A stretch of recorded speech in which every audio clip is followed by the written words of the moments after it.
Hey, what's up everybody? I am testing some stuff out in VR. Don't be alarmed, I'm just testing. I just wanted to see if they give me the opportunity to record in high definition. When you live stream on Facebook, what was that notification? I got notified of something. When you live stream on Facebook, um, nice, thanks dude. Oh, cool, that was a message. So I got a message on my phone, but you can't see it. I took some photos of some performances this weekend and sent the link out to a Google Drive folder to my friends so that they could see the photos that I took.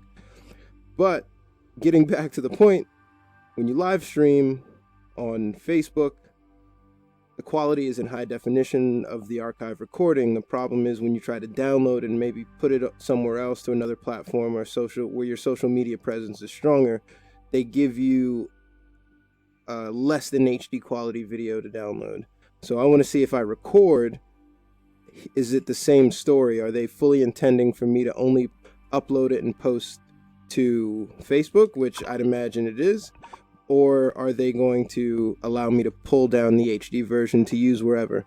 And I got this green screen backdrop because, as you might see, I'm going to be throwing some image assets up randomly throughout the video. And yeah, that's it. That shouldn't be too long of a test or a video, but I thought I'd let you guys know. Peace out.